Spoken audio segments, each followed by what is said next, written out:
អីយ៉ាតាក់វេតមកខ្ញុំនេះជាខ្វះតែមកតំណក់ទៀតទេគឺគ្រប់ target ដែលយើងទទួលបាន skin legend មួយហើយតែឥឡូវនេះពេញខ្ញុំនេះជាគ្រប់ដែរអាចត្រូវតែមកត្រង់ទេគឺទទួលបាន skin legend មួយហ្មងក៏ប៉ុន្តែថាអត់ទេឥឡូវសុំតការទៅមើល skin សិនដោយសារតែរៀនសិពអញ្ចឹងណាយ៉ាងទីចង់ទៅយកទាំងអស់ទេតែទឹកថ្នាំយើងអាចយកបានតែមួយ skin ទេតែយើងអត់ដឹងថាយក skin ណា skin ណីទេដោយសារតែ skin legend ទាំងអស់នោះគឺវាស្អាតស្អាតរៀងខ្លួនយកហ្មងតែគ្នាតែគាត់ណា skin ខ្លាញ់ខ្ញុំអត់ចេះលេងទេហើយខ្ញុំក៏នឹកឃើញកំណត់មួយខ្ញុំគិតថាខ្ញុំជួយចិត្តលុកណាណាអញ្ចឹង hero ណាដែលលុកណាណាស្រួលគឺកលេចឃើញថា saber ហើយកុំឲ្យកាត់ចានសបិនយូរសុំយក saber មកទៅតោះ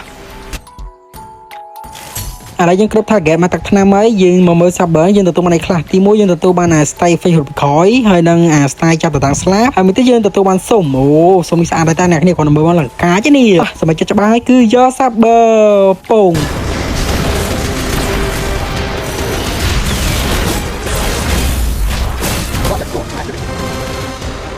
ទីបំផុតយើងទិញឯងបានហើយ saber បើចូលយើងទិញឯងហើយយើងសុំធ្វើការដើរឯងខ្លាចជាអភិជនហ្មងទៅដោយការពីប្រហែលថ្ងៃមុនហ្នឹងមុនតគេបានតការតម្លាក់ជាមួយនឹងរបស់លេងថ្មីឲ្យយើងអស់លុយទៀតអ្នកគ្នាអ្នកដែលមាន skill legend មកអាចទិញអាហ្នឹងបានអាហ្នឹងប្រភេទចិត្តតគ្នាគឺកន្លែង web basic attack និង joystick យើងគឺវាកែទាំងអស់យកទៅមកតែយើងមើលទៅលោយកមកអ្នកគ្នាហើយជាមួយវីដេអូក្រោយខ្ញុំយក saber ទៅឆាវកាហ្វេគូណាណាអ្នកគ្នាមើលហើយវីដេអូខ្ញុំថ្ងៃហ្នឹងមានតែប៉ុណ្្នឹងដែរបើសិនជាគ្នាយើងមានតម្រូវការចង់ដាក់ពេកកុំភ្លេចទៅការដាក់ពេកនៅចង្ការពី store បានណាអរគុណ